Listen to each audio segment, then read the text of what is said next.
how to install iOS 17.0.3 update on your iPhone X.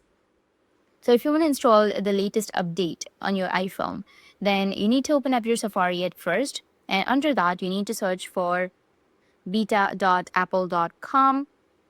After that, scroll down, go with sign in if you are already a member, and then tap on sign in and go with your face lock.